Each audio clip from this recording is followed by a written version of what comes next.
ሰላም የተከበራችሁ እንደምን አላችሁ? ይህ ሰሞንኛ ዝግጅታችን ነው። ሰሞንኛችን በተመረጡ ሰሞንኛ አንኳር ጉዳዮች ከመረጥናቸው በአንኳር ጉዳዮች ውስጥ ቆይታ የምናደርግበት ፕሮግራማችን ነው። ማህደር ብርሌውና ዘመኑ ታደለ ለዛሬው ሰሞንኛችን ወደ እናንተ መጥተናል።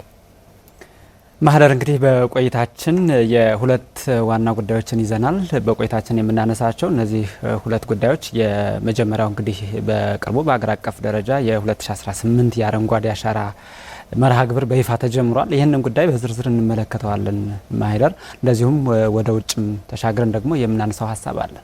አዎ እንግዲህ ወደ ውጭ ስንሄድ ደግሞ የዓለም ስጋት የእያንዳንዱን በዓለም የእያንዳንዱን ግለሰብ ኪስ የፈተሸ የኑሮ ሁኔታም የነካ ጉዳይ ነበረ። በአሜሪካ፣ ኢራን፣ እስራኤል ሶስቱ ሀገራት መካከል የተካሄደ የነበረው ግጭት ዓለምን ጥያቄ ውስጥ አስገብቶ ቀጣይ ምን ይሆናል የሚለውን ጉዳይ ጥያቄ ውስጥ እንድናስገባ አድርጎ የነበረ ጉዳይ ነበረ። ከሰሞኑ አሜሪካና ኢራን መስማማታቸው ሌላኛው አጀንዳ ነበር። እኛም ዛሬ መርጠናል። መልካም እንግዲህ ተመልካቾቻችንም ቆይታቸውን ከኛ ጋር እንዲያደርጉ እንጋብዛለን። መላው ስትሪ ባለሙያዎችም አብረውን አሉ።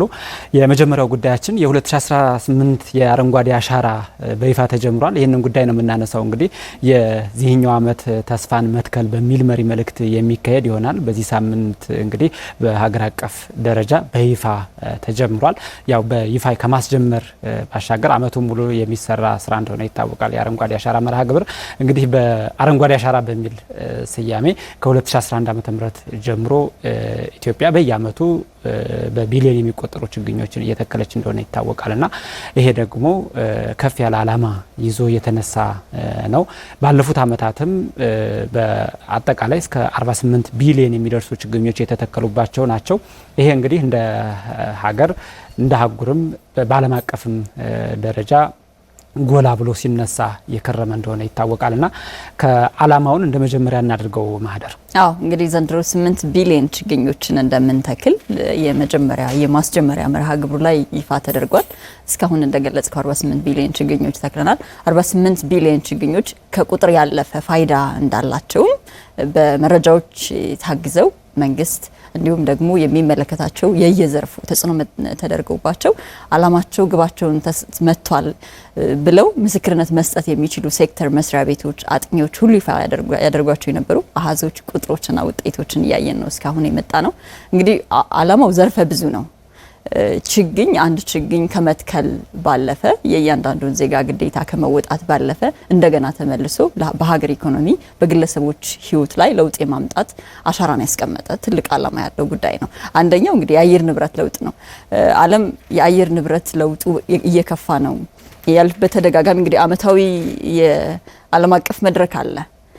በተለያዩ ጊዜ ያወጧቸው ህጎችና ሊያከብሯቸው ያስቀመጧቸው ቃል ኪዳኖች አሉ።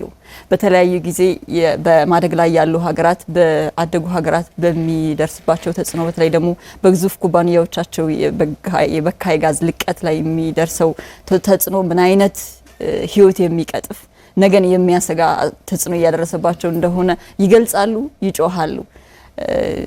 ያደጉ ሀገራት ደግሞ ይሄን እናከብራለን እንቀንሳለን ይላሉ። አጥኞች ብዙ ስጋቶችን ያስቀምጣሉ። ነገር ግን ሀገራችን ኢትዮጵያ ከዚህ መሬት ላይ ያለውን ችግር አይታ ከሚቀመጥ ቃል ኪዳን ባለፈ የተግባር እርምጃን በመውሰድ ለቀጠናው እንዲሁም ለዓለም ተምሳሌት የሆነች ሀገር የሆነችበት ኢኒሼቲቭ ነው። አዎ ከአካባቢ ጥበቃ ጋር ስናነሳው በተለይ ደግሞ ከነበረችበት ኢትዮጵያ ከነበረችበት የነበራት የደን ሽፋን ከዛ በኋላ በተከሰቱ ሰው ሰራሽና ተፈጥሯዊ ችግሮች እንደ ዓለም የምትጋራቸው ችግሮች እንዳሉ ነው። በራሷም በተግባር የታዩ የአየር ንብረት ለውጥ ያስከተላቸው ችግሮች ነበሩ። በየዓመቱ በተለያዩ አካባቢዎች ኢትዮጵያ ድርቅን የምትጋፈጥበት የምርት መቀነስ፣ የአፈር ለምነት መቀነስ፣ እንደዚሁም ደግሞ ወቅቱን ያልጠበቀ ዝናብ፣ በጎርፍ በመሬት መንሸራተት በጣም በርካታ ጉዳት የደረሰበት እንደሆነ ይታወቃል። ስለዚህ ኢትዮጵያ ችግሩን ከሳይንሳዊ ትንታኔ ባለፈ መሬት ላይ የተጋፈጠችው ችግር እንደሆነ ይታወቃል። ባለፉት ዓመታት የአካባቢ ጥበቃ ሁኔታ ስንመለከት በየጊዜው የተመናመነ መጥቶ እንግዲህ የኢትዮጵያ የደን ሽፋንም ከ3 በመቶ በታች ወርዶ እንደነበር ይነሳል። ከ1990ዎቹ አካባቢ እስከ 40 በመቶ የሚደርስ የነበረ የደን ሽፋን የነበራት ሀገር ትምህርት ቤት ሆነን ከ43% 3% ደርሷል። በጣም አስደንጋጭ ቁጥር ነው አይደለ? ልጅ ሆነ ይሄን እንኳን ባትረዳው ግን የልዩነቱ ሰፊነት በጣም አስደንጋጭ ነበር። በልምድ ደረጃ በየጊዜያቱ የነበሩ መንግስታት የደን ተከላን ለማበረታታት ይሞክራሉ። እንግዲህ በኢትዮጵያ ታሪክ ከአጼ ዳዊት ጀምሮ ነው በይፋ የደን ችግኝ የደን መትከል ይበረታታ የነበረው። ከዛ በኋላ ምን ዘርዓ ያዕቆብ በኋላ ምን ዳግማዊ ምኒልክም ጭምር እንዲሁም ዳግማዊ ምኒልክ በይፋ የደን ተከላን የሚደግፉ የህግ ማዕቀፎችንም ጭምር አዘጋጅተው የሚተክሉ ቡድኖችና ግለሰቦች የሚበረታቱበትን ስርዓትም ጭምር አበጅተው እንደነበረ ይነገራል። ሆኖም ግን ሲካሄድ ከነበረው የደን ጭፍጨፋ እየደረሰ ከነበረው ጉዳት አንጻር ይሰራ የነበረው ስራ ሊተካው የሚችል አልነበረም። እንግዲህ በዛም ምክንያት ነው እስከ ቅርብ ዓመታት ድረስ የኢትዮጵያ የደን ሽፋን 3% ያልዘለለ የነበረውና አሁን ላይ እንግዲህ ፋኦ 2016 አካባቢ ያጠናው ጥናት ነበርና በየአመቱ እስከ 92000 ሄክታር መሬት የደን ጭፍጨፋ ይጨፈጨፋል በኢትዮጵያና ይህንን መተካት የሚያስችል ስራ ይሄ ጭፍጨፋ እንግዲህ ቀደም ሲል ስናነሳ የነበረውን ጠንካራ የሚባል የአካባቢ ጉዳት የሚያስከትል ነውና ይህንን መተካት የሚያስችል ከሚደርሰው ጉዳት እጥፍ የበለጠ ስራ መስራት ይጠይቃል ማለት ነው። ስለዚህ ኢትዮጵያ ከ2011 ዓ.ም ጀምሮ በይፋ ያወጀችው የአረንጓዴ አሻራ በዚህ ሂሳቤ የሚደርሰውን ጉዳት መመከት የሚያስችል ሆኖ እንዲሰራ ነው ለማድረግ ጥረት እየተደረገ ያለው። ይህ ደግሞ ዋነኛው ዓላማው አንቺም እንዳነሳሽው የአካባቢን ሁኔታ ሚዛን መጠበቅ ነው አንደኛው። እንግዲህ ከ3% ተነስቶ ደግሞ ባለፉት 7 ዓመታት የተተከሉት 48 ቢሊዮን ችግኞች የደን ሽፋኑን ወደ 26% ማድረሳቸው እንዲሁ ተገልጿል። ስለዚህ የደን ሽፋን አደገ ማለት በደን የከለልነው ወይም ደግሞ በደን ያለበስነው መሬት ሰፋ ማለት ብቻ እንዳልሆነ ተመልካቾችም የሚረዱት ነው። የምርታማነት መጨመር፣ የዝናብ አቅርቦትን ማግኘት መቻል፣ የድርቅ መስፋፋትን መቆጣጠር፣ የጎርፍ አደጋን የመከላከል ስራዎች ሁሉ ከዚህ ውጤት ጋር ተያይዘው ሊመጡ የሚችሉት ናቸው ማለት ነው። እንግዲህ ከተፈጥሮ ጋር ያለ ብቸኛው አማራጭ ጠብቆና ተላምዶ መኖር ነው አይደለ? ተፈጥሮ የተሰጠህ ነገር ቢሆንም ነገር ግን እንደ ሰው መሬት ላይ ስትኖር መንከባከብ ይጠበቅብሃል ተፈጥሮን ማለት ነው። ብዙ ጊዜ ዛሬ ላይ አድርገነው ነገ የማይመጣ ነገር ነገ የማናየው ነገር ስለሆነ የተፈጥሮ ለውጥ በአደጋዎች መከሰት እናዝናለን እንጂ አደጋዎችን ቀድመን ሚኒማይዝ ለማድረግ የመስራት ነገሩ ግን ብዙ የተለመደ አይደለም። ብዙ ጊዜ ለመስኩ አጥኚዎችና ለዘርፉ ባለሙያዎች የተውነው የሚመስል ነገር ነው። ድንገት እንደዛ አይነት መረጃዎችን ስትሰማ ትላለህ፣ ግን ለተግባራዊነቱ ግን እንደዛ አይነት ኢኒሺዬቲቮች ሲመጡ እንኳን ብዙ ጊዜ ይሄ እንዳይሆን ቀድሞ የመከላከል ስራ ነው ብሎ የመረዳት ችግር ብዙ ጊዜ እናያለን ማለት ነው። ስለዚህ ብዙ ጊዜ እንድረስላቸው የሚባሉ እንደዛ አይነት ነገሮች ተፈጠረ ተብለን ስንሰማ የምናዝንባቸው ሂደቶችን ቀድሞ የመከላከል ስራ ነው ማለት ነው የአረንጓዴ አሻራ ወይም ደግሞ ችግኞችን የመትከል መርሃ ግብር። ከዚህ በተጨማሪ እንግዲህ ወደ ኢኮኖሚው ነው የምንሄደው። ኢኮኖሚን መትከል ነው በነገርህ ላይ ቀደም ብለን ካነሳነው ጋር ከአየር ንብረት ለውጥን ተከትሎ የሚመጣ የምርታማነት መቀነስ፣ የተለያዩ አደጋዎች በምርት ላይ የሚያደርሱትን አደጋ ከመከላከል በተጨማሪ በዛፍን በመትከል ወይም ችግኞችን በመትከል በቀጥታ ከችግኝ እንግዲህ ደን የሚሆኑ ትልልቅ ዛፎችን ብቻ አይደለም አትክልት እንትን ይላል አይደል? ይተከላል። ለምግብነት የሚውሉ ፍራፍሬዎች ይተከላሉ፣ ቡናን ጨምሮ። የቡና ኤክስፖርታችን በሰፊው እንደጨመረ ቀደም ብሎም ሲገለጽ ነበረ ማለት ነው። ከዚህ እስከ የካርቦን ሽያጭ የሚደርስ ነው ማለት ነው ኢኮኖሚው። በነገር ላይ አሁን ላይ በካርቦን ሽያጭ ዓለም አቀፍ እውቅናን ያገኘችና የካርቦን ሽያጭ ሲነሳ አብራ የምትነሳ ሀገር ሆናለች። አሁን ባለው ሁኔታ ከዓለም ባንክ ጋር የ40 ሚሊዮን የካርቦን ሽያጭ ስምምነት አላት ኢትዮጵያ ሀገራችን ማለት ነው። እንደ ሀገር ደግሞ ከኖርዌይ ጋር የ75 ሚሊዮን ዶላር ከዓለም ባንክ ጋር የ40 ሚሊዮን ዶላር ከኖርዌይ ጋር ደግሞ የ75 ሚሊዮን ዶላር የካርቦን ሽያጭ ስምምነት አሏት። የካርቦን ሽያጭ ስምምነት ማለት እንዴት ነው? ያደጉ ሀገራት በካምፓኒዎቻቸው በኢንዱስትሪያላይዜሽን መስፋፋት እንግዲህ ትልቁ ስጋት ሆኖ ለአየር ንብረት ለውጥ የመጣው የካርቦን ልቀት ነው ወይም ደግሞ የበካይ ጋዝ ልቀት ነው። የበካይ ጋዝ ልቀት ሌሎች ሀገራትንም ነው ጉዳት ውስጥ የሚጥላል። ያላደጉ ሀገራት በተለየ ሁኔታ ነው በተደጋጋሚ በተለያዩ ዓለም አቀፍ መድረኮች አፍሪካ እንደ አጀንዳ አድርጋ ስታነሳው የነበረ ጉዳይ ነው። በትክክል እንግዲህ ያደጉ ሀገራት ከኢንዱስትሪያላይዜሽን መስፋፋት ከምርቱ ተጠቃሚ ናቸው። እነሱንም የሚያጠቃ ነገር ቢሆንም ነገር ግን ያላደጉ ሀገራት የመምጠጥ ግዴታ ብቻ ነው። ይህን በካይ ጋዝ የመምጠጥ ወይም በዚህ አደጋ ላይ ችግር ውስጥ የመውደቅ ነው ብዙ ጊዜ እዚህ ላይ ድርሻቸው ማለት ነው። እዚህ ላይ የሚያነሱት የካሳ ጥያቄ አለ። ስለዚህ የሚተከሉ ዛፎች ይሄን በካይ ጋዝ ይመጣሉ ማለት ችግኞቹ ይመጣሉ። ለዚህ ቀድሞ የሚከፈል ክፍያ ነው ማለት ነው። የካርበን ልቀት ጋር ተያይዞ የሚነሳ የኢኮኖሚ ተጠቃሚነት ከዚህ ሽያጭ ጋር ያለ የቅድመ የካርበን ልቀት ስምምነት ነው ማለት ነው። እነዚህ ሚሊዮን ዶላሮች ሀገራችን ተጠቃሚ ሆነችባቸው። ያው በሳቤ ደረጃ የመጣው ለውጥም የኢኮኖሚያዊ ችግኞችን ማልማት ላይ በጣም በደንብ የተሰራበት ነው። የኢኮኖሚያዊ ችግኞች ሰው በጋራ በወል መሬቶች ላይ ብቻ ሳይሆን በየቤቱ በየጓሮ መትከል የሚችላቸው ግን የአረንጓዴ አሻራ መርሃ ግብሩ አካል የነበሩ ናቸው። በዚህ በጣም ብዙ ለውጦች መጥተዋል። ቀደም ሲል ስታነሻቸው ከነበረው ከቡና ጨምሮ በአገር አቀፍ ደረጃ በጣም ብዙ ለውጦች መጥተዋል። እንግዲህ ይሄ ይፋው የአረንጓዴ አሻራ መርሃ ግብር ከመጀመሩ አስቀድሞ ኢትዮጵያ ከ600 ሺህ ሄክታር ያልዘለለ የቡና ማሳ እንደነበራት ይታወቃል። በእነዚህ ዓመታት ከጥፍ በላይ ወደ ጥፍ የቀረበ አድጓል። አሁን ወደ 1.4 ሚሊዮን ሄክታር ደርሷል። እንደዚሁም በየዓመቱ የምታገኘው የውጭ ኤክስፖርትም ከቡና ጋር ከዚሁ ምርቱ ጋር ተያይዞ አሁን ላይ ወደ 2.6 ቢሊዮን እንደተሻገረ ይነገራልና ኢኮኖሚያዊ ሚናው ከፍ ያለ ነው። እንግዲህ ቀደም ሲል ስናነሳ እንደነበረው ማህደር በዚህኛው ሳምንት የ2018 የአረንጓዴ አሻራ መርሃ ግብር በቢሸፍቱ የኢፌዴሪ ጠቅላይ ሚኒስትር ዶክተር አብይ አህመድና ሌሎች ከፍተኛ የስራ ኃላፊዎች በተገኙበት ተጀምሯልና በመጀመሪያ መርሃ ግብሩ ላይ ምን ጉዳዮች ተነሱ የሚለውን ጋብዘናቸው ተመልሰን እንገናኛለን።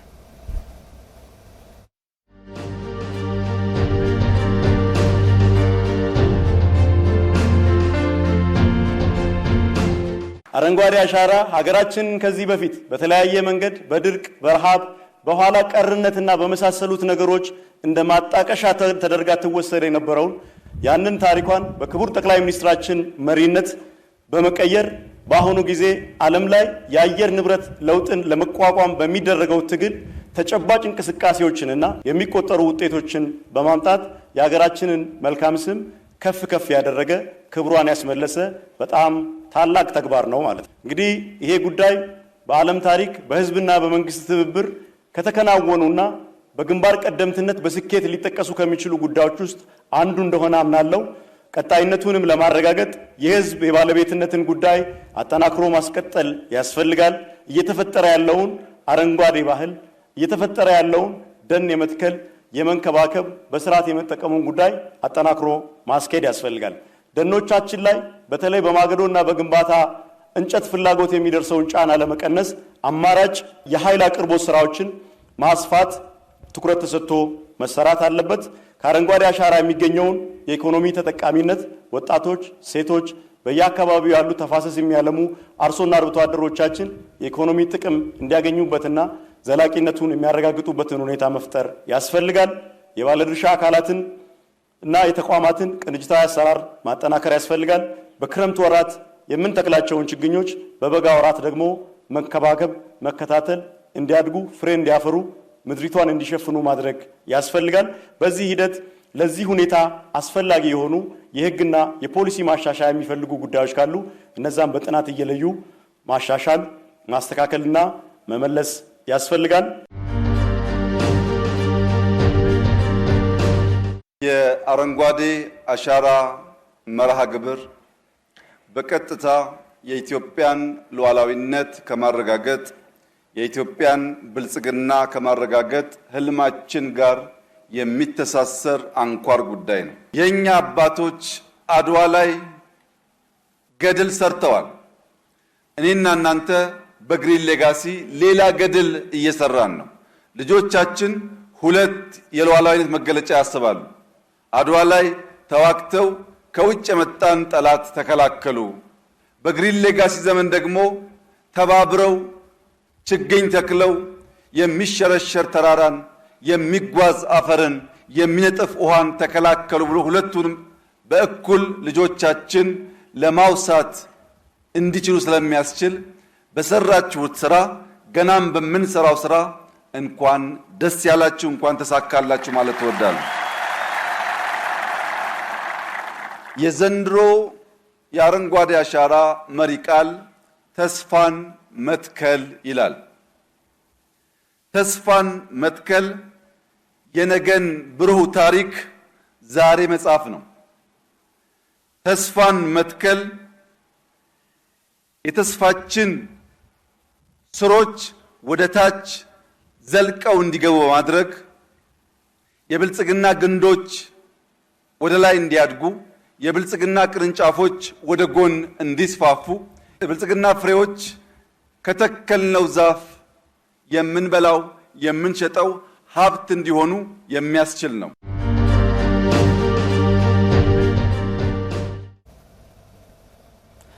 ተመልሰናል። ከአማራ ሚዲያ ኮርፖሬሽን የሰሞነኛ ዝግጅትን እየተከታተላችሁ ትገኛላችሁ። ቆይታችን አሁንም ይቀጥላል። ማህደር የአረንጓዴ አሻራ ባለፉት ዓመታት በኢኮኖሚው ላይ የፈጠረውን ተጽዕኖ እያነሳን ነው የነበረው። በጣም በርካታ የምናነሳቸው ኢኮኖሚያዊ ጉዳዮች አሉ ከአረንጓዴ አሻራ ጋር ተያይዞ የተገኙ የሚባሉ እንግዲህ አንደኛው ከዚሁ ጋር ተያይዞ የምናነሳው በጣም ብዙ የአትክልትና ፍራፍሬዎች ቡናን ቀደም ሲልም ስናነሳ ነበር። አቮካዶም በተመሳሳይ አሁን ላይ ከአፍሪካ ሁለተኛ ላኪ ሀገር መሆን የቻለችበት በአረንጓዴ አሻራ የተገኘ ተብሎ የሚነሳ አንደኛ ኢኮኖሚያዊ ጠቀሜታ ነው። ሌሎችም ጉዳዮች አሉ ማህደር። አዎ እንግዲህ የአረንጓዴ አሻራ መርሃ ግብር ላይ የሚተከሉ ችግኞች የት አካባቢ ምን መተከል አለበት፣ ለምን ይተከላል ተብሎ በቀደም ብሎ በተዘጋጀ ምክንያት የተቀመጡ ናቸው እንጂ ዝም ብሎ በቁጥር ይሄን ያህል ችግኝ ተዘጋጅቷል እዚህ አካባቢ ይተከላል የሚል ብቻ አይደለም። የአካባቢውን ጂኦግራፊ ባጠና መንገድ ሳይንሳዊ ነው አተካከል ሂደቱ ማለት ነው። ስለዚህ የሆነ አካባቢ ፍራፍሬን ብንተክል የተሻለ አካባቢውን ምህዳር ከማስጠበቅ በተጨማሪ አካባቢውን ይጠቅማል ተብሎ ነው የሚተከሉት። ክላስተሮችም ጭምር እየተዘጋጁ ነው በነገራችን ላይ። ስለዚህ ሲተከል ችግኝ ዝም ብሎ የሆነ የደን ሽፋናችን ተመናምኗልና ዛፍ ያስፈልገናል የሚል ብቻ አይደለም።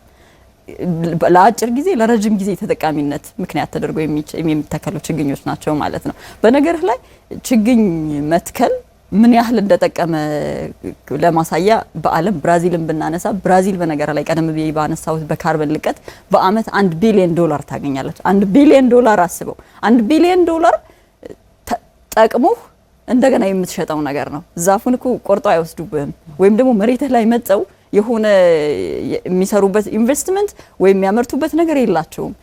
አንተ የተከልከው ዛፍ በሚመጣው በካይ ጋዝ አንተም ተጠቅመህ ሌላን ስለጠቀምክ ነው የሚከፈለው $1 ቢሊዮን ማለት ነውና ኢንዶኔዥያም ሁለተኛ ነች በዚህ ማለት ነውና ስለዚህ ከትልቁ በዓለም ከምታገኘው ተቀባይነት ወይም ደግሞ ከምታገኘው በቢሊዮን ዶላር የሚቆጠር ኢኮኖሚያዊ ፋይዳ እስከ አጠገብ ከተከልከው ተክል አጠገብ ያሉ ሰዎች እስከሚጠቀሙበት ትንንሽ የፍራፍሬና ሌሎች የስራ እድል ፈጠራ ውጤቶች ችግኝ ተከላ ትልቅ ፋይዳ ያለው ነው ማለት ነው። አዎ ከስራ እድል ጋር ተያይዞ እኮ በጣም ብዙ ወጣቶች ከ2 ሚሊዮን በላይ ወጣቶች እንደውም ከአረንጓዴ ስራ ጋር ተያይዞ ቀጥተኛ የሚባል የስራ እድል እንደተፈጠረላቸው ግብርና ሚኒስቴር እያሳወቀ ነበር ከሰሞኑ።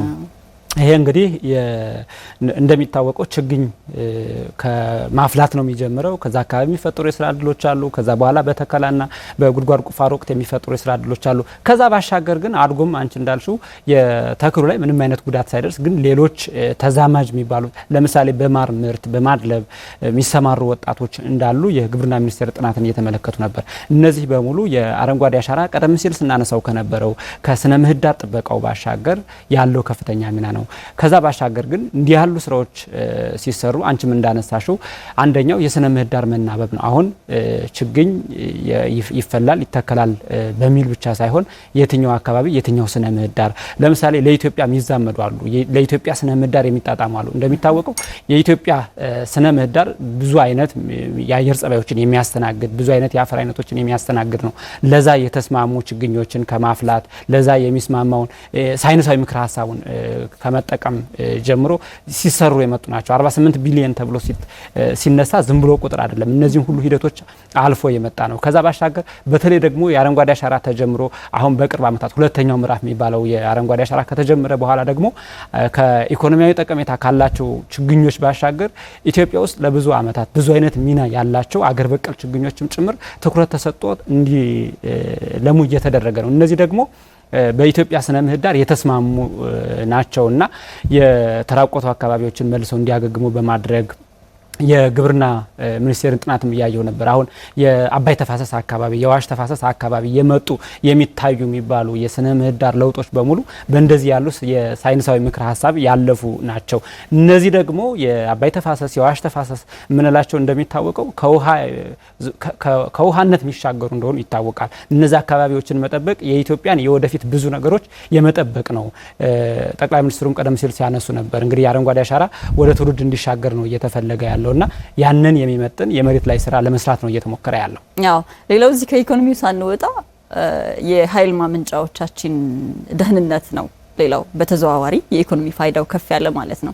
የህዳሴ ግድብ መጠናቀቅ ሁላችንንም የደስታ እንባ አስነብተዋል አይደል? ግን ይሄ ደስታ እንዲቀጥል ግን ውጤታማነቱ እንዲቀጥል በእያንዳንዳችን ህይወት ውስጥ ከፕራይዱ በተጨማሪ በእያንዳንዳችን ህይወት ውስጥ የሚኖረው ለውጥ ነበረ ስንጓጓለት የነበረው ከግድቡ መጠናቀቅ ማለት ነው። የደስታና ተስፋ እንዲቀጥል ግን ጤናማነቱ መጠበቅ አለበት አይደል? የህዳሴ ግድብን ጨምሮ ሌሎችም የኃይል ማመንጫ እንትኖች ማለት ነው መዳረሻዎች ደህንነታቸው እንዲጠበቅ ደግሞ ከደለል መሞላት ነፃ መሆን አለባቸው። ስለዚህ የኃይል ማመንጫዎቻችን በደለል እንዳይሞሉ የስነ ምህዳሩ መጠበቅ ወይም ደግሞ የአየር ንብረት ሁኔታችን ጤናማ መሆን ትልቅ አስተዋጽኦ ነው ያለው ማለት ነው። እነዚህ ኃይል ማመንጫዎች ካላመረቱ መቼም ኢኮኖሚያዊ ፋይዳው ምንም እንዳልሆነ ኢንቨስት አድርገን ቆመ የሚባል ነገር መሆኑ ምንም ጥያቄ የለውም ማለት ነው። ሌላኛው እንግዲህ አፈር በተለይ ከአፈር ጋር በተገናኘ ህይወቱ ለተመሰረተ ለእንደኛ አይነት ሀገር አፈር ምን ማለት እንደሆነ አይደለም እኛ ማንኛውም ሰው ከህፃናት ጀምሮ የሚያስረዱት ነገር ነው አይደለ? በሀገራችን 2 ቢሊዮን ቶን አፈር በየአመቱ ይባክን እንደነበረና አሁን ወደ 2.8 ሚሊዮን ቶን ዝቅ ማለቱ የምናጣው አፈር ቀደም ብሎ ሲገለጽ ነበረ ማለት ነው። በዚህ አመት መጀመሪያ ላይ በተለይ በመርሃ ግብሩ ማስጀመሪያ ላይ በዘርፉ የተደረጉ ጥናቶች ሲወጡ ዲዛይን መረጃዎች እየወጡ ነበረ ማለት ነው። ይሄ ሁሉ ከኢኮኖሚያዊ ተጠቃሚነታችን ጋር ቀጥተኛ ግንኙነት ያለው ነው። በዲፕሎማሲ መልኩም በነገራችን ላይ የአረንጓዴ አሻራ መሰራቱ በራሱ በተለይ ኢትዮጵያ ውስጥ ብዙ አይነት ከዚህ ከአየር ንብረት ጋር የተያያዙ ብዙ አይነት ሁነቶች እንዲዘጋጁም ጭምር እድል የፈጠረ ነው። በቀጥታ ዓለም አቀፍ እውቅናዎች የፋኦን ጨምሮ የተለያዩ ዓለም አቀፍ ተቋማት ስራውን በይፋ እውቅና ሰጥቷል። ከዛ ባሻገር ግን እውቅናው የሚገለጽበት በተግባር ይሄ ስራው የሚሰራበት ሀገር ላይ የአየር ንብረት የሚመለከቱ ኮንፈረንሶችን የማዘጋጀት ልምዶች እየመጡ ነው። በቀጣይም በፈረንጆቹ 2027 ኢትዮጵያ የምታስተናግደው ትልቅ ዓለም አቀፍ ጉባኤ ኮፕ እንዳለ ይታወቃል። ይሄ በራሱም ከአረንጓዴ አሻራ መርሃ ግብር አንዱ እድሎች ተደርጎ የሚወሰድ ነው። ያው ኮፕ እንግዲህ የዓለም አይን ወደ ኢትዮጵያ የሚሆንበት የሚዞርበት አንደኛው ትልቅ እድል ትልቅ መድረክ ይሆናል ተብሎ ነው የሚጠበቀው። ከዚህ በፊትም በርግጥ ባለፉት 7 አመታት ከ2011 ዓ.ም ጀምሮ ሀገራችን የአረንጓዴ አሻራ መርሃ ግብርን ከጀመረችበት ጊዜ ጀምሮ በትልልቅ የዓለም የዜና አውታሮች ርዕሰ ጉዳይ ነች ኢትዮጵያ ማለት ነው። ከዚህም ባለፈ የኢትዮጵያ የአረንጓዴ አሻራ ኢኒሼቲቭ ወደ ጎረቤት ሀገራት ሄዶ ብዙ ጎረቤት ሀገራት ይህን ኢኒሼቲቭ ተቀላቅለው እያየን ያለ ነው ማለት ነው።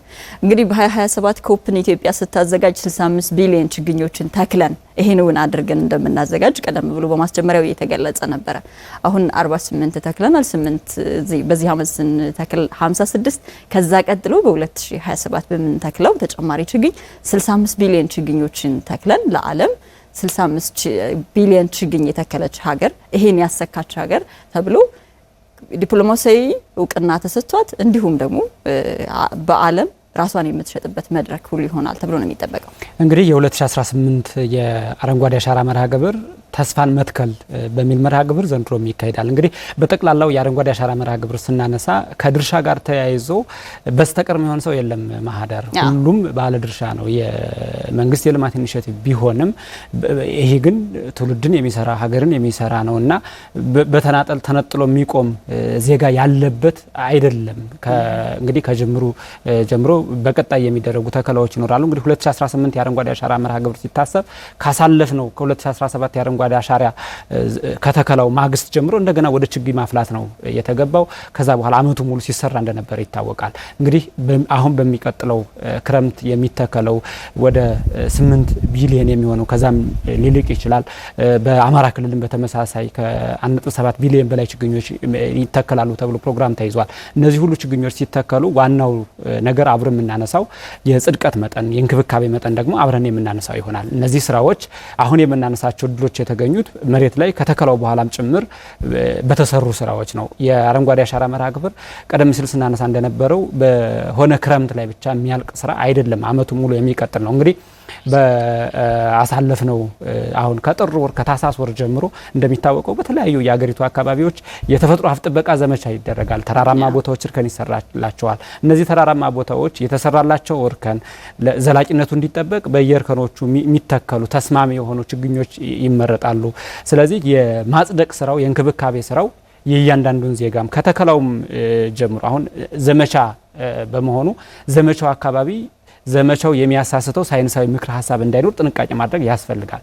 የተከልነውን ያክል መጽደቅ መንከባከብ ያስፈልጋል። ለዚህ ደግሞ የተለየ ባለድርሻ የለም። የሚያስተባብሩ ተቋማትና ግለሰቦች ሊኖሩ ይችላሉ፣ ግን ከባለድርሻ አንጻር ሁሉንም ዜጋ የሚመለከት ነው። ያው ከጠቅላይ ሚኒስትሩ ኢኒሼቲቭነት አልፎ ወደ ባህል ማደግ ያለበት ነገር ነው። ሀገራዊ ባህል ነው መሆን ያለበት ችግኞችን መትከል ማለት ነው።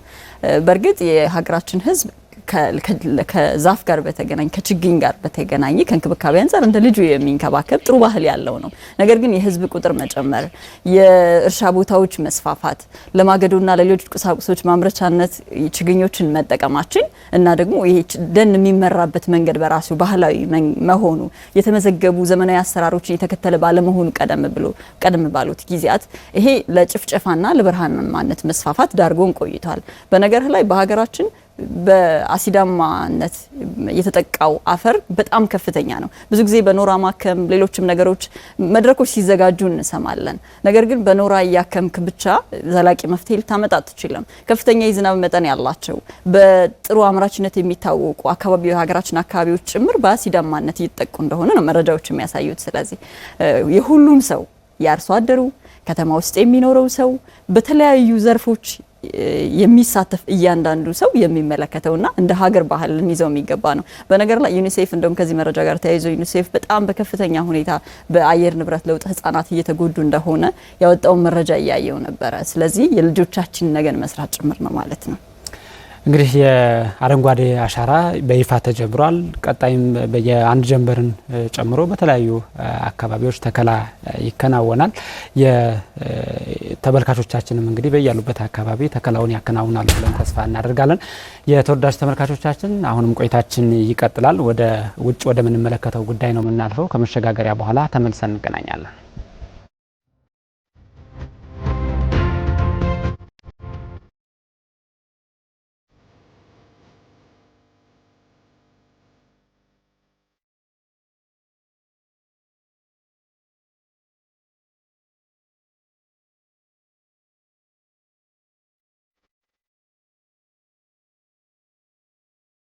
ተመልሰናል። የተከበራችሁ ተመልካቾቻችን አሁንም አብራችሁን ስላላችሁ እጅግ እናመሰግናለን። በእውነተኛነት የምናነሳው ጉዳይ ከሰሞኑ የተፈረመው የአሜሪካና ኢራን ስምምነት ነው።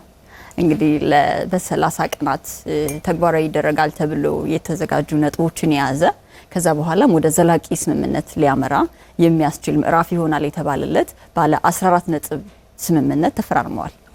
እንግዲህ 100 ቀናትን የተሻገረው ይህ ጦርነት ባሳለፍነው የካቲት ወር መጨረሻ አካባቢ ከተጀመረ በኋላ የእስራኤልና አሜሪካና አጋሮቻቸው እና የኢራን ተብሎ የሚጠቀሰው ጦርነት ባለፉት ቀናት እንግዲህ በጣም በርካታ ውድመት ዓለም አቀፍ ውድመት ያስከተለ ጦርነት እንደሆነ ይታወቃል። ይሄ ጦርነት መፍትሄ ያገኝ ዘንድ የተለያዩ ሂደቶችን ሲያልፍ የነበረ እንደሆነ ይታወቃል። ጦርነቱ በይፋ ከተጀመረ ጊዜ ጀምሮ የመካከለኛው ምስራቅ በከፍተኛ ሁኔታ የጸጥታ መናወጥ ውስጥ ገብቶ እንደነበር ይታወቃል። የሶስቱ ሀገራት ጦርነት ብቻ ሳይሆን የቀጠናዊ ጦርነት ሆኖ ኢትዮጵያን ጨምሮ በርካታ የዓለም ሀገራት በተለይ የመካከለኛው ምስራቅ ያቀርባቸው ከነበሩ ነዳጅን ዋነኛ ነዳጅ ቢሆንም ሌሎች ምርቶች ጋር ጨምሮ ከፍተኛ ተጽዕኖ ፈጥሮ የነበረ ጦርነት እንደነበር ይታወቃል። ማህደር ይሄ ጦርነት እንግዲህ ባለፉት በተለይ ወደ መጀመሪያዎቹ አካባቢ ጦርነቱ በአጭር ቀን ውስጥ ሊያልቅ እንደሚችል እና አሜሪካም ደጋግሞ ሲያሳውቁበት የነበረ ጦርነት ነው። ከዛም ባሻገር በዋነኛነት በፓኪስታን አደራዳሪነት የተለያዩ የድርድር የስምምነት ሀሳቦች ሲቀርቡበት የነበረ ጦርነት ነው። እነዚህ ሁሉ ሂደቶች አልፈው ወጣ ገባ የሚሉ ስምምነቶች እንደነበሩ ይታወቃል። የተኩስ አቁም ስምምነቶች። ከዛ በኋላ ግን አሁን ቢያንስ ጊዜያዊ እፎይታ ሊሰጥ የሚችል ስምምነት ተፈጽሟል። ይህ ስምምነት በዓለም አቀፍ ደረጃ እዛው አካባቢ ላለው ለቀጠናው ብቻ ሳይሆን ኢትዮጵያን ጨምሮ ለመላው ዓለም እንደ ጥሩ እፎይታ ሊወሰድ የሚችል ነው። ያው እንግዲህ ከመነሻውም ወይም ደግሞ ጦርነቱ በቀጠለበት ጊዜም የሶስት ሀገራት ግጭት ከመሆን አልፎ የእያንዳንዱ ሀገር ጉዳይ ሆኖ ስለነበር ስምምነቱም እንዳልከው ለሁሉም ሀገራት እፎይታ ሊሰጥ ይችላል። በእርግጥ ባለድርሻ አካላት ከተጠቃሚነትና ከአሸናፊነት ጋር ተያይዞ የተለያየ ስሜት ሊኖራቸው ይችላል። ለምሳሌ በአሜሪካ የተለያዩ የዜና አውታሮች እንዲሁም የተለያዩ የፖለቲካ ተንታኞችና ጋዜጠኞች አሜሪካ ኃይሏን ያሳየችበት አይደለም እንደውም ኢራን ያሸነፈችበት ነው የኢራንን ድል ያሳየ ነው ምናምን ሊሉ ይችላሉ። ይሄ እንግዲህ እያንዳንዱ ሀገር ቆሞ በሚያየው ኢንተረስት ላይ የሚወሰን ነው የሚሆነው ማለት ነው። ነገር ግን ለዓለም ከፈጠረው ስጋትና ከፈጠረው የኢኮኖሚ ማነቆነት አንጻር ግን ስምምነቱ መልካም ነው ቀጥሎ ማየት እያንዳንዱ ሀገር የሚፈልገው ነገር ይመስለኛል።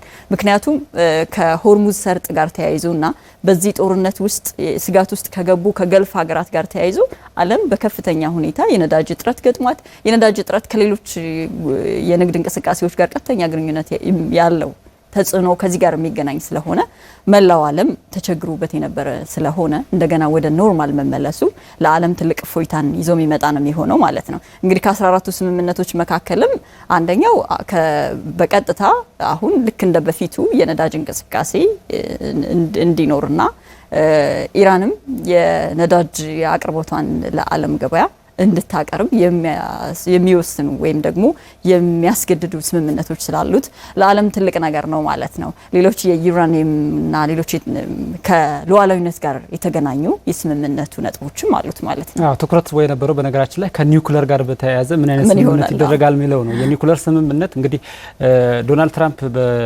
በየጊዜው ጦርነቱ እየተካሄደ ባለበት ወቅት 99 በመቶ የሚሆነው ፍላጎታቸው ከኒውክሌር ጋር የተያያዘ እንደሆነ ደጋግሞ ሲያነሱ ነበርና በዚህ ሁኔታ ውስጥ አሜሪካና ኢራን በምን ሁኔታ ሊስማሙ ይችላሉ የሚለው በጣም ትኩረት ስቦ ነበር።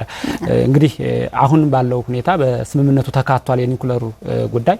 አንደኛው የኒውክሌሩ ጉዳይ የተካተተው የዩራኒየም የማበልጸግ ስራው አሁን ባለበት እንዲቆም ከዛ ባሻገር ምናልባት ቀጣይ ባለም አቀፉ የአቶሚክ ተቆጣጣሪ ድርጅትም ጭምር ፍተሻ እንዲደረግ ቁጥጥር እንዲደረግ ሊፈቅድ የሚችልበት አሰራርም ጭምር በነገራችን ላይ ገና የሚቀጥሉ ውይይቶች አሁንም አሉ። ግን በመጀመሪያ ደረጃ ስምምነቱ እንዲህ ያሉ ጉዳዮች ተካተዋል። በእርግጥ ዓለም አቀፍ ሌሎች የሀገራትን በተለይ የአሜሪካና አጋሮቿ የሚባሉ ሀገራትም ከዚህኛው የአሜሪካ ስምምነት ጋር ተያይዞ ቅሬታዎችን እያነሱ እንደሆነ እንመለከታለን። በተለይ ደግሞ ኔቶ በልዩ ሁኔታ ከሀገራት ደግሞ እነ ብሪታንያ እና ጀርመን፣ ፈረንሳይ ይህንን ስምምነቱ መደረጉን አይደለም እየተቃወሙ ያሉት፣ ነገር ግን ስምምነቱ ላይ እኛ መካተት ነበረብን የሚል ሀሳብ አላቸው።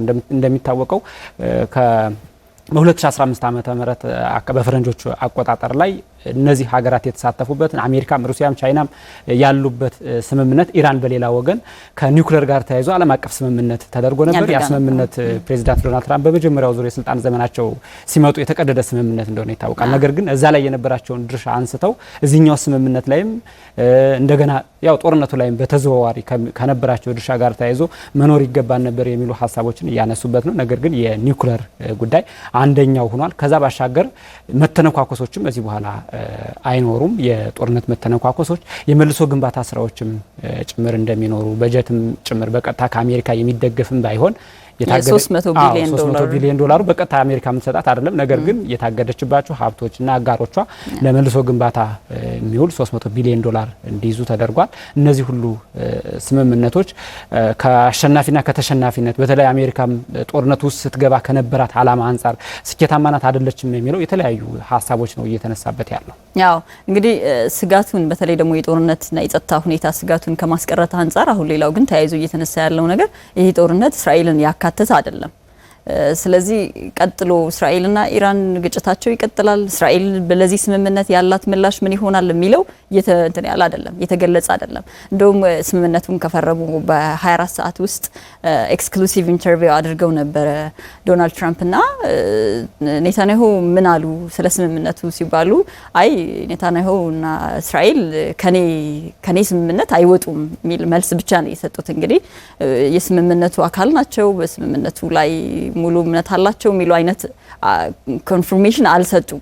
ምናልባት እነዚህ ነገሮች ከመጀመሪያው አሜሪካ በኢራን የኒውክሌር ማበልጸግና የቀጠናው ስጋትነት ጋር ካላት በተጨማሪ ሁለቱ ሀገራት እስራኤልና ኢራን የሚኖራቸው የዘለቀ አለመስማማት ሌላኛው ምክንያት ስለነበረ አሁንም ይሄ ነገር ይቀጥላል። መፍትሄ አግኝቷል አላገኘም፣ ይሄ አንደኛው ጥያቄ ነው ማለት ነው። ሌላኛው ግን ትራምፕ ሁልጊዜ የሚሉት ነገር ነበረ ከኢራን ጋር በተገናኘ ኦባማ የፈረሙት ፊርማ ማለት ነው ደግሞ ውስጥ በቃ ልክ ያልሆነ ፊርማ እንደሆነ ይገልጹ ነበር። ነገር ግን ይሄ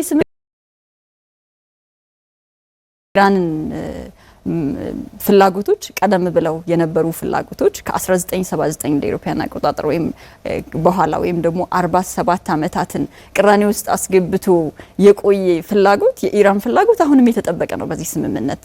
ስለዚህ እነዚህ ነገሮች የአሜሪካ ፍላጎት ሙሉ በሙሉ ያልተመለሰበት መሆኑ ቀጣይ ስጋቱን እንዳይቀጥል ሊያደርጉ ይችላልን የሚሉ ስጋቶች አሁንም ተያይዘው እየተነሱ ይገኛሉ። ፕሬዚዳንት ኦባማን በነገራችን ላይ ስምምነቱ ላይ ጥርጣሬ እንዳላቸው ገልጸዋል። ከስምምነቱ በኋላ ከእስራኤል ጋር ተያይዘው በተለይ ደግሞ ያላለቀው ከሊባኖስ ጋር ያለው የጦርነት ጉዳይ ኢራን በስምምነቱ ውስጥ እንዲካተት አድርጋለች። የሊባኖስ ጉዳይ ከሊባኖስ ጋር ያለው ውጊያና እዛ አካባቢ ያለውም የእስራኤል ፍላጎት አሁንም እዛ አካባቢ ሄዝቦላህን ላይ ጥቃት ዛሬን ማታን ጨምሮ ጥቃት እየፈጸመች እንደሆነ ይታወቃል። በስምምነቱ ግን እንዲካተት ተፈልጎ ነበር ማህደር። እነዚህ ሁሉ ነገሮች እንግዲህ በዓለም ላይ ምን ነገሮችን ይፈጥራሉ የሚለው ግን አሁንም ያላለቀ ነው፣ ሂደት ነው። እስከ 60 ቀናት ባለው ጊዜ ውስጥ ቋሚ ስምምነት ይደረጋል ተብሎ ነው የሚጠበቀው። በመሪዎች ደረጃ ስምምነት ይደረጋል ተብሎ ነው የሚጠበቀው። አሁን የሚቀጥሉ ድርድሮች አሉ ማለት ነው። እንዲያም ሆኖ ግን አሁን ያለው እፎይታ ስምምነቱ መነገር ከጀመረበት ጊዜ ጀምሮ ከተፈረመበት በኋላ ቅጽበት ጀምሮ ዓለም ላይ በጣም መሰረታዊ የሚባሉ ለውጦች እየመጣ ነው። በዓለም አቀፍ ገበያ ላይ ነዳጅን ጨምሮ ማለት እንዲህ ያለው ነገር ኢትዮጵያ ውስጥ እንግዲህ በጣም ከፍተኛ የነዳጅ እጥረት ገጥሞ እንደነበር ይታወቃል። ከዚሁ ጋርም ተያይዞ የዋጋውን በጣም ከፍተኛ ሁኔታ ጨምሮ ነበር። ዓለም ላይ በተለይ ደግሞ የሆርሙዝ እንግዲህ እንደሚታወቀው 20% የሚሆነው የዓለም ነዳጅ የሚተላለፍበት እንደሆነ ይታወቃል በየቀኑ። ከዛ ባሻገር በዛ ሰርጥ ላይ መሰረታቸውን ያደረጉ ሀገራት ነበሩ። የውጭ ንግዳቸውን በተለይ ደቡብ ኮሪያ፣ ህንድ እዛ አካባቢ ያለው እንቅስቃሴ መከፈቱ በዓለም አቀፍ ደረጃ እንደ ጥሩ ድል የሚወሰድ ነው። ዓለም አቀፉ ማህበረሰብም ከዛ ባሻገር እንደው ዝም ብሎ የመካከለኛው ምስራቅ አካባቢ የባህረ ሰላጤው ሀገራት አካባቢ ትንኮሳዎች ስለነበሩ የነሱ መርጋት በራሱ በተቀረው የዓለም ክፍል ላይ የሚሰጠው እፎይታ አለ ማህደር። ያው ዶናልድ ትራምፕም ደጋግመው እያነሱ ያሉት የስምምነቱን ዋነኛ ዓላማና ስምምነቱ በመደረጉ ትልቅ ድል ነው ብለው የሚያነሱት የመጀመሪያው ምክንያታቸው የገጠመውን የኢኮኖሚ ክራይሲስ ቀጥሎ ሊመጣ የሚችለውን ኢኮኖሚካል ካታስትሮፊ ማስቀረት መቻላችን ነው የሚሉት ደጋግመው ማለት ነውና ስለዚህ ዋነኛው የዓለም ትልቅ ጉዳይ ሆኖ የነበረው የዓለም ትልቅ ስጋትም ሊሆን የሚችለው ለወደፊትም ቢቀጥል ኖሮ ይሄ ስለነበረ ከዚህ አንፃር በጣም መልካም ስምምነት ነው ማለት እንችላለን። አዎ እንግዲህ በዚህ ስምምነት ውስጥ ሀገራትም ተቋማትም ከፍተኛ ድርሻ ነበራቸው። በተለይ የፓኪስታን አደራዳሪነት በጉልህ የሚነሳ ነው ማህደር። ሸህባዝ ሸሪፍ የፓኪስታን ፕሬዚዳንት ናቸው። እሳቸው ከመጀመሪያው ጀምሮ መጀመሪያም አካባቢ የተኩስ አቁም ስምምነት ሲደረግ የሁለቱን ሀገራት መልእክተኞችንም ጭምር ተቀብሎ በማነጋገር አሁንም በዲጂታል መልኩ ፌርማው ተከናወነ እንጂ በአካል የመገናኘት እድል ነበራቸው። ይህንን መድረክም በማመቻቸት ፓኪስታን ትልቅ ድርሻ ነበራት።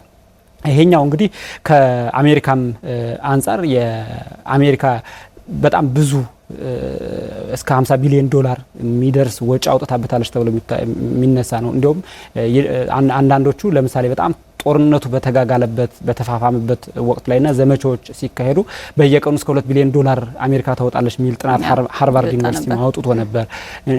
ስለዚህ የአሜሪካ ኢኮኖሚ በቀጥታ በጦርነቱ ተጎጂ እንደነበረ ብዙ ጥናቶች ያመለክታሉ። አሁን ላይ አሜሪካ ያንንም ጭምር እፎይታ የምታገኝበት እንደሆነ እየተነሳ ነው። ከዛ ውጭ አሁን የስምምነቱ መሬት ላይ እንዲተገበር ስራዎች ተጀምረዋል። በነገራችን ላይ ስምምነቱ ከተፈረመ በኋላ አንዳንድ እገዳዎች እዛ አካባቢ ከወደቦች አካባቢ የሚኖር የኢራን መርከቦች እንቅስቃሴ አሁን እየተፈቀደ ነው ያለው። ከማለዳም ዛሬ ማለዳም ጀምሮ በእኛ ማለት ነው እዛ አካባቢ ፍቃዶች እየተደረጉ ነው ያሉት። ከዛ ባሻገር ግን ሌሎች የተጣሉ ማዕቀቦች አሉ። አንደኛ አሜሪካ ራሷ እንደ ሀገር የጣለቻቸው ማዕቀቦች አሉ። ከዛ ባሻገር በስምምነቱ ላይ በተባበሩት መንግስታት ድርጅት በተለይም በጸጥታው ምክር ቤት ኢራን ላይ የተጣሉ የተለያዩ ማዕቀቦች አሉ። እነዛ ማዕቀቦችም ጭምር እንዲነሱላት በስምምነቱ አካታለች እና ኢራን